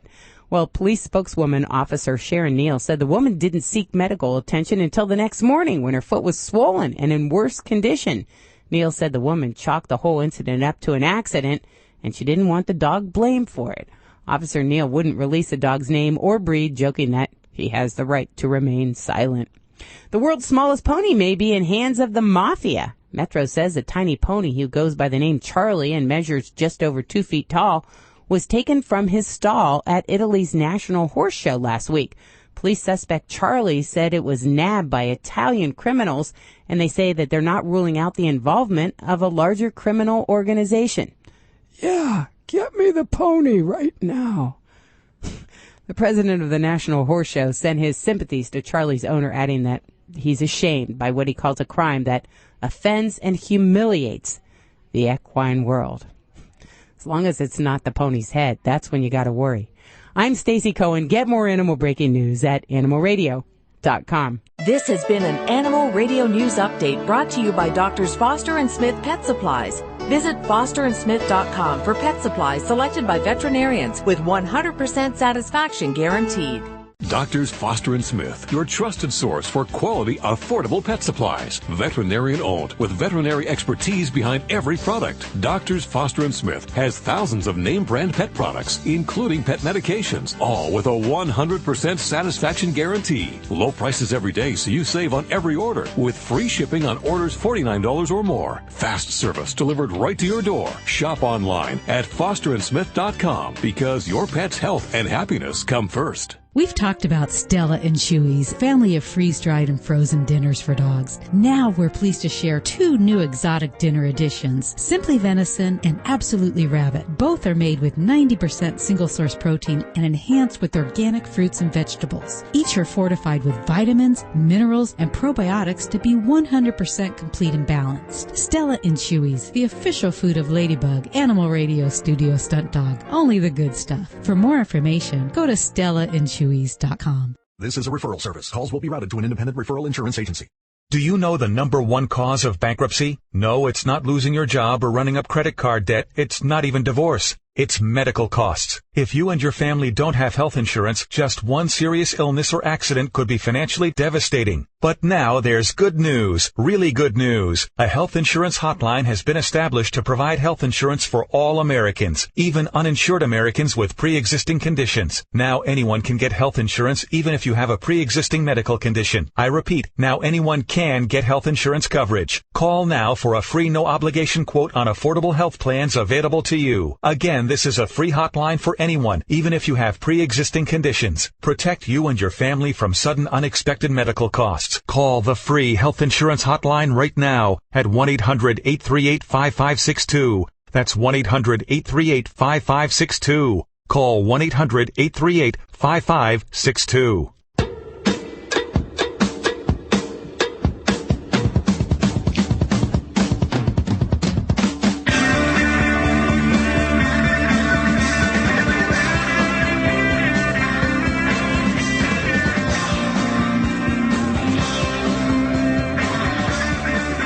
Radio, celebrating our connection with your pets. Toll free at 1-866-405-8405. Toll free, dial carefully, 866, not 800, 866. Let's head on over across the country now to St. Louis, Missouri, where we have Susan Sims on tour with the Get Your Licks on Route 66 tour. Hey, Susan. Hi, how are you guys? Very good. Where are you today? We are with the Humane Society of Missouri on Macklin Avenue. And let me tell you, this has been such a great day. It's still time for people to come on out. We're here till 4, and we've got so many great pets that are looking for new forever homes. How many have you adopted out so far? Gosh, I'm going to say we're well over the 100 mark, which we're so happy about. Last year, I think we came home with 165 adoptions, so I think we're going to beat that. Yay! Now, last week we talked to Ashley Bell. I had no idea who she was until after we talked to her. By the way, I had to Google that, and she's kind of a famous star there. Did she go home with any animals? Well, no. In fact, just prior to that, we did a photo shoot with Ashley Bell. She's going to be on the cover of the fall issue for Fido Friendly magazine, and she was with a golden retriever named Honor, who sadly passed away right after the photo shoot. And so her family, after that, they adopted 2 rescue dogs prior to coming to the event. And she's just a really, really special person, just as a big animal lover. Well, there is no better time to go out and adopt an animal. Meet Susan on Route 66. Next week, you're going to be in Chicago, the Windy City, at the Paws at 1997 North Clyburn Avenue in Chicago. That's correct. Yeah, that's always a great event for us. It kind of wraps up the tour at Paws Chicago. And a lot of people heard about Paws Chicago because a couple of years ago, this person named Oprah adopted a couple of her dogs there. So they named a wing in her honor. So it's a really dynamic shelter. So people, if they're in the area, should sure come out and check it out. They named a wing in her honor, really, just for adopting the animal? Or maybe she was helping out? Would they name a wing in my honor? She was probably helping out. And so, she left Cocker Spaniels, and that's where she got her last 2 Cocker Spaniels. And then you'll be in Springfield and Kansas City. I'll put the schedule up over at the website at animalradio.com. Susan, be well, travel safely, and adopt a lot of animals. Hey, thanks for all your help, you guys. You're the best. You're awesome. There she goes. She does awesome work. Publisher of Fido Friendly magazine, and every year she does this. Get Your Licks on Route 66 tours. Sounds like fun. We're going to have to join her one year. Hey, BJ. Hello. How you doing? Well, I just got unloaded, and now I got to go get an oil change. But I got a question about my dog. Good, because I can't help you with the oil changes. I grew up in a garage family, but I know nothing about it. Yeah, well, it takes 12 gallons, and it costs a lot of money. I know that. 12 gallons of oil? Yeah. Wow, I didn't know those trucks took that much. Yeah, 12 gallons. So what's going on with your animal? What's going on with your pet? Okay. I had Fuzzball out walking the other day, and he was smelling the ground, and he'd hit like one spot and just stand there, smelling. And I got to wondering, I can drop something in front of him, and he just kind of looks off like, da-da-da, there it is.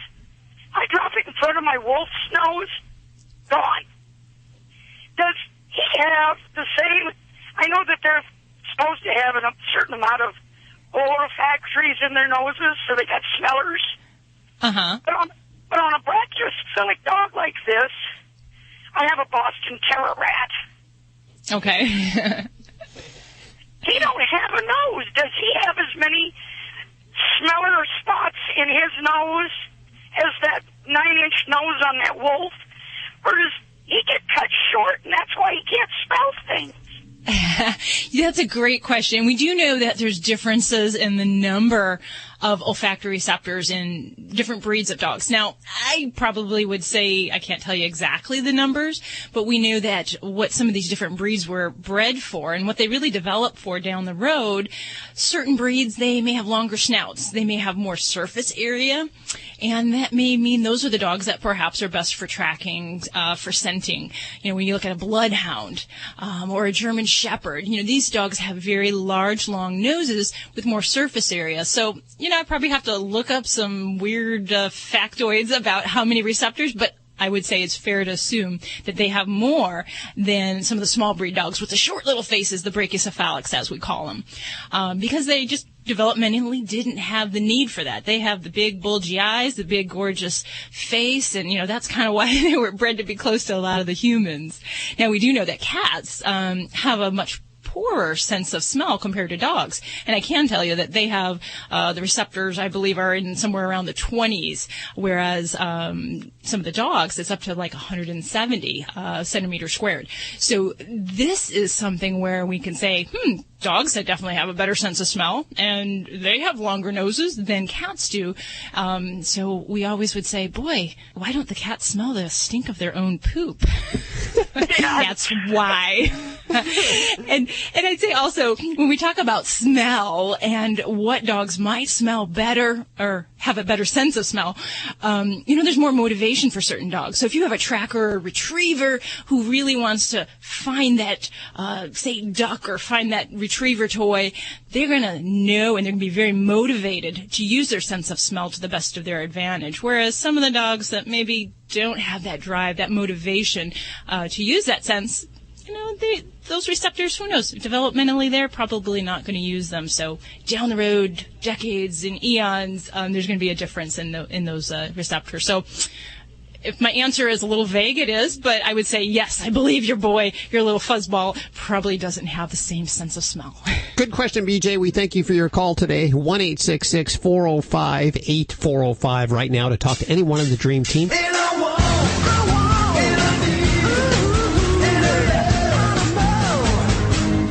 Vinny Penn coming at you with another party animal installment. That's right. Despite all your emailing, I have not been canceled. Okay, that's a joke. Nobody's been emailing about getting me canceled or kicked off the air. Had an interesting drunken fight the other night, believe it or not. A girl I went to grammar school with. I've known since 6th grade. Now our kids are in the same class together. And we were talking about what fans we were of Benji when we were young, back in the 70s, the Benji movies. You all must remember them. And her husband, who up until this point seemed like a pretty good guy, all of a sudden turned it into a Rolling Stones versus the Beatles thing and started it was Lassie this and Lassie that. And it was like, bro, I actually stood up, bro, whoa, we're talking about Benji here. No reason to bring up that corny collie. Next thing you know, it was Benji versus Lassie.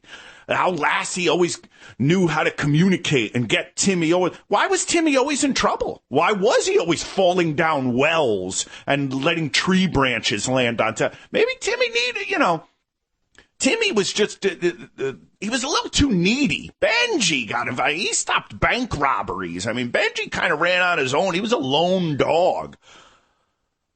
Yes, it was a pathetic night, actually. It really was. Kind of embarrassing that we could get into a Benji versus Lassie argument. Maybe you'd like to chime in. Drop me a line, Vinny@animalradio.com. I say I won that argument. I'm going to double check with Maria, see if her husband's still pissed. He looked like he was going to punch me at one point. Vinny Pet, Party Animal, Animal Radio. You're listening to Animal Radio. If you missed any part of today's show, visit us at animalradio.com or download the Animal Radio app for iPhone and Android.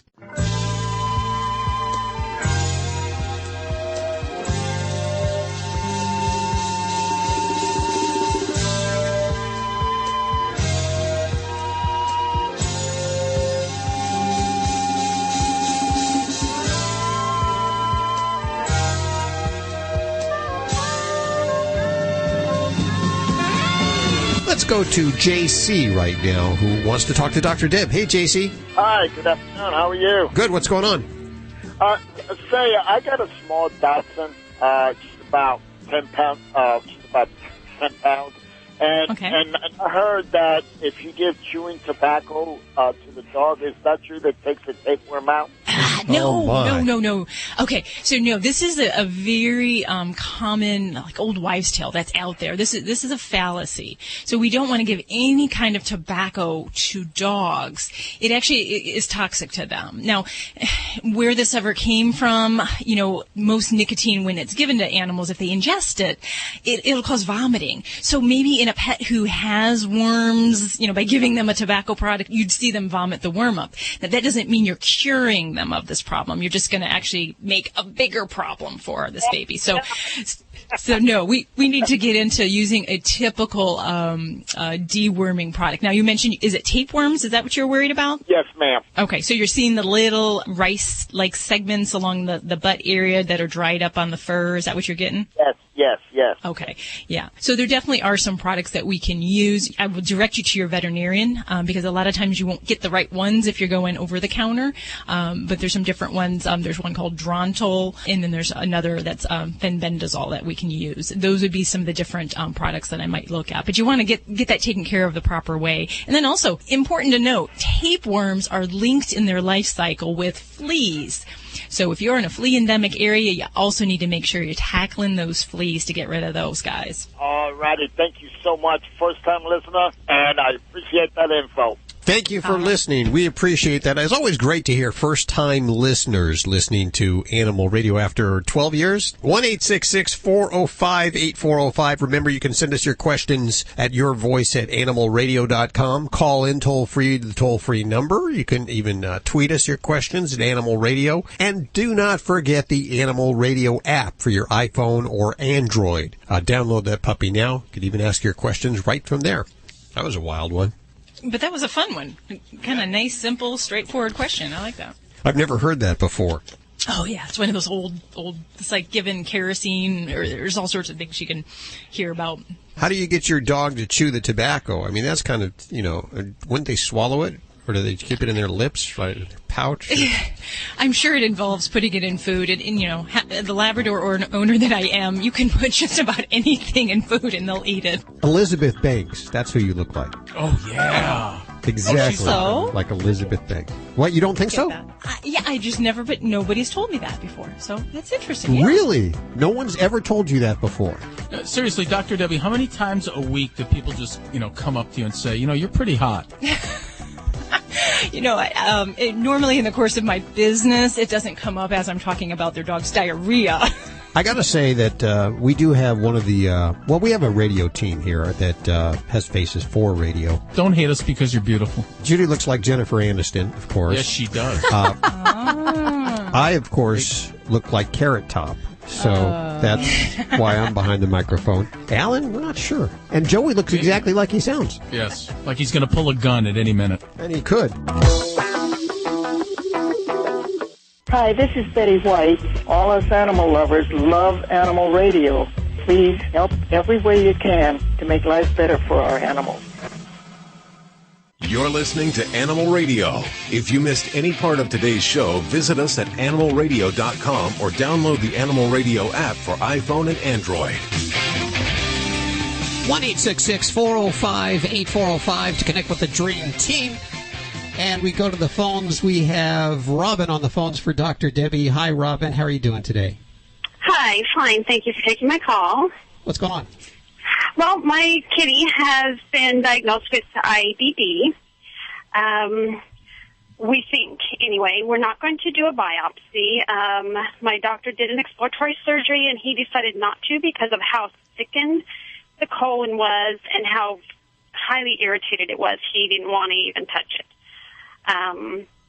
He sent him home on Clavomox and Baytril. He did fine for a couple of days, and then he went back down again. So I ended up down at the specialty hospital. They did some blood work, and it comes up that his pancreas levels were kind of high. They did an ultrasound. It was swollen. However, when my doctor did exploratory surgery, he said it was not swollen when he was in there. Mm-hmm. So they're saying it's possible that it was irritated from the surgery, but it also could be pancreatitis, along with the IBD. I guess my question is, right now they have him on an anti-diarrheal antibiotic. It starts with an M. I'm not really sure. Metronidazole. Yes. Okay. Now, I talked with the specialty doctor yesterday. She wants me to go ahead and start steroids. Mm-hmm. My doctor feels that he shouldn't be on the steroid till he's done with that. So I'm getting two conflicting answers, and I don't know what to do. Okay, let me go back to the very beginning here. What kind of symptoms is your kitty showing? The first thing he started was he had diarrhea one morning, but he was fine all day until the nighttime. He kind of went down, and the next morning I could tell he didn't feel good. So I took him to the doctor. He had 104.5 temperature. We were thinking blockage because he could feel something inside of there, so they did the barium enema or x-rays. They found he thought was a blockage, and when he got in there, it ended up being his appendix was so swollen. Okay. That's what he thought was the blockage. So they went and closed him back up and didn't do anything. Okay. So darn, that's a shame. After 2 days when he came home, he started vomiting, but now we have him on anti-nausea medication and everything. Okay. It's just a shame because we were right inside that belly. To get some samples would have been fabulous because that would answer the question for everything that we're talking about right now. And when we're suspicious with kitties that have GI signs, vomiting, diarrhea, not eating well, any of those can fit with the diagnosis of inflammatory bowel disease. But the problem is, if I biopsy enough cats, I'll find inflammatory bowel disease in just about everybody. So we have to relate that to what's really clinically pertinent going on. So for me, when I hear that the pancreas either had elevations on blood work or it looked abnormal on ultrasound, I'm going to believe that there's probably some pancreas involvement going on. The problem is you can get one or both of those together, so they're not usually exclusive. They often happen together. For myself, even if I don't always have the benefit of a biopsy with inflammatory bowel disease, if the symptoms are bad enough and the kitty is showing those either weight loss or those symptoms, I will move to prednisone. And I don't necessarily, if we're not currently running a fever, I don't typically have a problem starting prednisone. If we're still febrile at 104, I'm probably not going to go there yet. But prednisone is really kind of one of the first line drugs that we use to treat inflammatory bowel disease. I may not be able to comment exactly, where you're at with your veterinarian and things, but I use it pretty liberally when it comes to cats with diagnosed inflammatory bowel disease, in conjunction with a hypoallergenic diet, because that's also a very important way that we can approach this. If we have pancreatitis, then we would probably go more with a low-fat, highly digestible approach to that diet and see about that. Okay, they have him on EN right now. Purina EN, is that good for what's going on? Yeah, that's actually fits right into that category of that diet. So that is, certainly appropriate. A lot of times I don't like to use one therapy exclusively. A lot of times we'll use multiple therapies. So it would be nice to see if the metronidazole took care of things, but in many cases, we have to add in other things like the prednisone, the diet, and kind of throw even things like probiotics into the situation. That helps to improve the immune system just by providing like a healthy flora for the gut. So that would be something that if we're not doing, I often do that as well. Okay, I looked into that, and I had asked the specialist doctor about that, and she thought, it could go either way. There was never scientific. So is there one specific one that you could recommend to me for him? There are several different veterinary brands, and those would be the ones that I'd kind of gear towards. As far as different brands, your primary doctor should have a couple on the shelf. I usually keep one or two in our office, but that would be the kind of thing that I'd be looking at. Not necessarily going to the health food store and just picking something up. Something that's actually been shown for dogs and cats. But I think with the combination of those things, and hell knows, we use prednisone with one of his kitties for some chronic disease. And sometimes it is a necessary evil. So if there's some benefit that your veterinarian feels we can glean from prednisone, then I'm all for, using it for this type of condition. And I hope that helps you some here. Well, now, should I take his temperature and make sure he's not running a fever before I throw a steroid in there? Well, that's part of your veterinary assessment. So if the veterinarian does not feel that there's a temperature, does not feel there's indication of obstruction or other problems going on in the abdomen, then yeah, I'm a fan of using the prednisone. But I would make sure you're not making that decision without the benefit of a veterinary exam, okay? Right. She told me to start it, but he just kind of seemed down today, so I didn't want to start it if he had something going on again. Mm-hmm. Yeah, well, that would be definitely a good thing, just to check that at home if you have that capability done. Okay, perfect. Once again, it has flown by. Thanks for joining us. Be sure to download the Animal Radio app. You can listen to Animal Radio wherever you are, whenever you would like, and you can ask your questions of our dream team or a vet or dog trainer or groomer or animal communicator right from the Animal Radio app for iPhone and Android. So download that free right now. And also join us at our website, animalradio.com. We have links to everything you've heard on today's show. Take care, guys. See you guys around, man. See you in the mañana. Have a great weekend. Bye. Bye.